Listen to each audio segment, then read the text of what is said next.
Bom, vamos nós. Meu nome é Zonay Varjão, aqui é o canal Dinheiro e Filosofia. Aqui eu falo sobre educação financeira, finanças, investimentos e alguns provérbios de riqueza para reforçar a compreensão que nós precisamos melhorar internamente para só então a nossa vida financeira, a nossa saúde financeira melhorar externamente. Hoje eu venho aqui falar sobre as 8 tolices financeiras que eu cometi antes dos 30 anos. A primeira foi pagar o mínimo do cartão de crédito. Era uma fatura de R$1.000, eu paguei R$150 e no mês seguinte a conta chegou. Eu paguei quase R$300 de juros, foi uma única vez, aprendi com a lição, aprendi com o erro, aprendi com a dor de pagar juros abusivos, né? O banco, ele nos dá crédito porque ele sabe que nós temos condições de pagar e é por isso que ele libera o crédito e aumenta o crédito, e é uma armadilha, né? E uma armadilha grande. Outra armadilha é você parcelar a sua fatura. Então vamos evitar esse tipo de erro para não estar pagando juros desnecessários.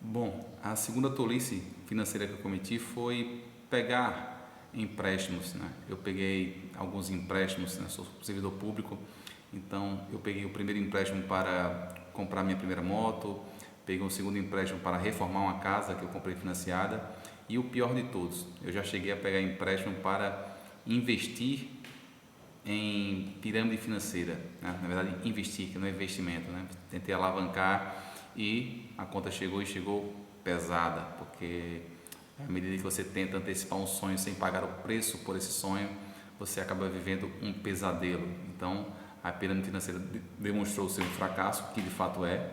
Toda pirâmide financeira é um fracasso, não existe fórmula mágica para enriquecer.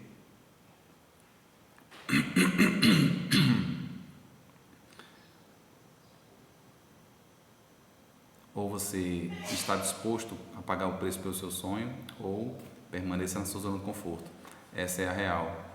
Então foi uma experiência ruim esses empréstimos, né? O pior deles foi o da pirâmide financeira.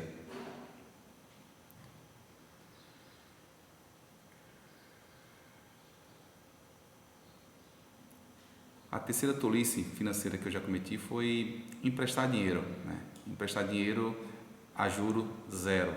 Então, se o seu dinheiro pode estar rendendo numa renda fixa, ou você está investindo esse dinheiro em ações, não tem por que você estar emprestando ele sem juros nenhum, sem garantia nenhuma. Então eu fiz isso poucas vezes, mas não é algo salutar, né? E você termina perdendo até amigos, né? Que as poucas vezes que eu fiz isso foi para pessoas próximas, então não é um hábito saudável, né? Evite.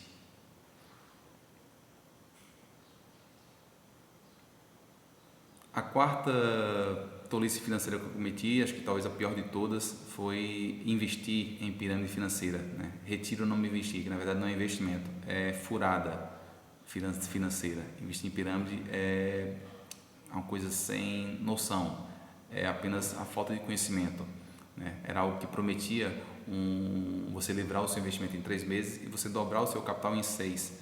É sem nexo, é sem sentido, é apenas a gente cegando diante do dinheiro. Então não existe fórmula mágica, não tem atalho para o sucesso não. Você tem noção, a poupança, que é o pior tipo de investimento que existe, ela paga 0,5, 0,6 ao mês. Então a pirâmide financeira promete você dobrar o seu capital em 6 meses. É uma diferença absurda, gritante.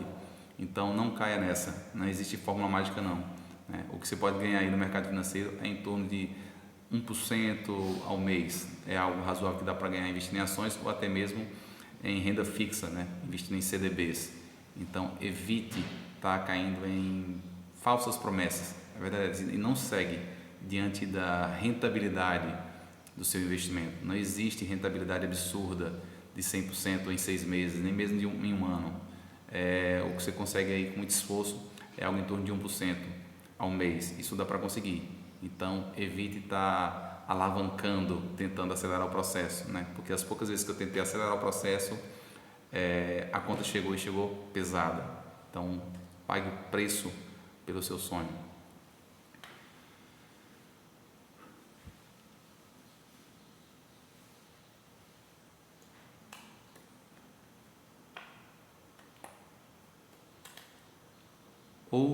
A quinta tolice que eu cometi em relação a dinheiro foi investir em consórcios. A gente tem uma pseudo percepção que está investindo em consórcios, mas vale lembrar que à medida que você compra ou paga por um consórcio, você paga taxas de administração, e a única chance de você sair beneficiado dessa é se você for sorteado nos primeiros 10 lances. Não foi o meu caso, né? Eu fiz um consórcio de 6 anos, eu fui contemplado no último ano, então fiquei pagando, né, essa taxa de administração para a empresa, e é sem sentido, porque você acaba pagando essas taxas e só recebe o dinheiro, se você deixar de pagar, no final do consórcio. Então não tem vantagem não. Se porventura você não conseguir honrar as parcelas, você só recebe o valor no final do consórcio. Então é um investimento arriscado, muito arriscado, porque se você falhar alguns meses, você começa a receber ligações, tem juros, então não é uma ótima ideia não. O ideal é você investir em renda fixa, parta lá para o CDB, tem investimentos lá que você consegue uma rentabilidade de até 1% ao mês, com liquidez imediata, então não tem por que você cair na furada de investir em consórcio. O consórcio, na verdade, é uma prova que a gente tende a lidar melhor com dívidas do que com poupança, porque toda dívida tem uma sanção. Se você não pagar, né, você paga juros. Então essa sanção faz você pagar a parcela no mês adequadamente. Senão a fatura chega e chega pesada, a conta chega e chega pesada. Portanto, evite, né? Parta para investimentos mais seguros, ao invés de estar caindo na fantasia de que está investindo o seu dinheiro.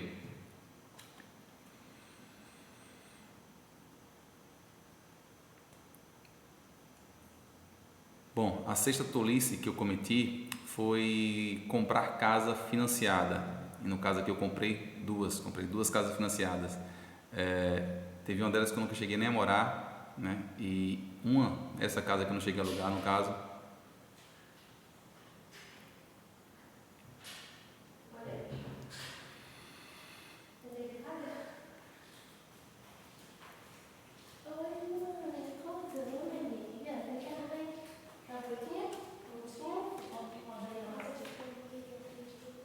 Bom, a sexta tolice financeira que eu cometi foi comprar uma casa financiada. Na verdade, eu comprei duas casas financiadas.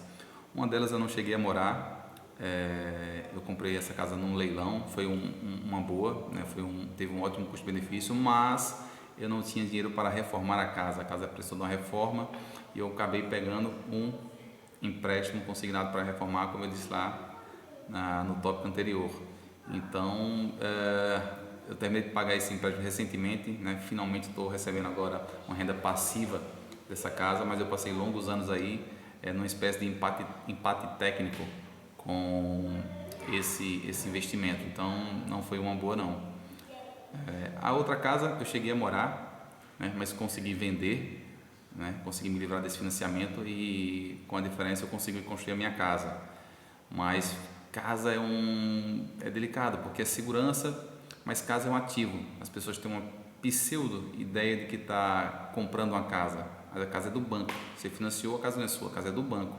E é bom ter essa compreensão para você tentar se livrar o quanto antes, porque uma casa financiada só perde para uma casa alugada. Quem mora de aluguel está jogando dinheiro fora. Então, quem mora de aluguel tem que dar um jeito de organizar as contas para partir, né? Para poupança, para construir a sua casa paulatinamente, gradativamente. Não vá metendo os pés pelas mãos, porque a conta chega e chega pesado. Então o ideal é você poupar e no longo prazo a coisa tende a fechar positiva. Se você morar de aluguel e investir a diferença que você paga em relação a uma casa financiada, você vai ver que no longo prazo você tem dinheiro para comprar ou para construir a sua casa. Um exemplo, a minha parcela era R$ 1.240, só amortizava R$ 360, mais de R$ 800 eram juros. Então é um dinheiro abusivo que eu pagava de juros e é um dinheiro que poderia estar trabalhando ao meu favor, mas não, estava trabalhando a favor do banco. Então os bancos eles se beneficiam muito desse nosso sonho da casa própria. Então o ideal é você poupar mês a mês, não tentar alavancar o seu padrão de vida, viver aquém do seu padrão de vida, para que no longo prazo você possa sim melhorar o seu padrão de vida. Essa é a proposta.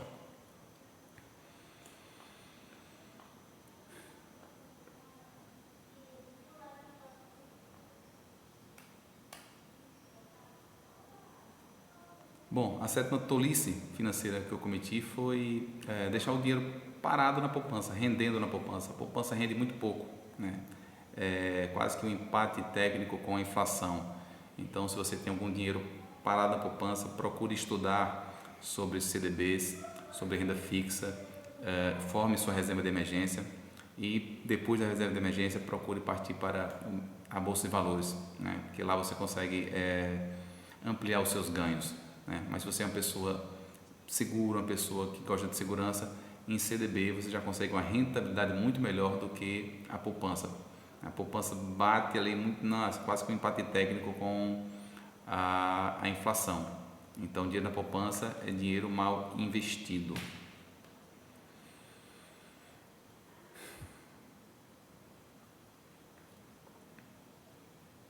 Bom, a oitava tolice financeira que eu cometi foi investir sem conhecimento, né? Eu comecei há uns 3 anos para cá a estudar sobre educação financeira, sobre finanças, sobre investimentos, mas antes disso eu já tinha me ousado a investir na bolsa de valores sem conhecimento prévio, sem uma reserva de emergência e acabei vendendo bem mais barato do que eu comprei porque eu não tinha uma reserva de emergência e não tive capacidade de lidar com as oscilações do mercado. Então, quando você investe em conhecimento, você tende a se dar mal, não tem como. Assim, quando eu fiz também com pirâmide financeira, que foi falta de conhecimento, né, essa tentativa de alavancar, né, acaba que faz você caminhar para trás. Então, procure, né, quando a gente não sabe alguma coisa que é importante, a resposta não é ter medo, mas sim estudar, aprender. Não tem fórmula mágica não. Você nunca será ótimo em nada enquanto você não for frequente.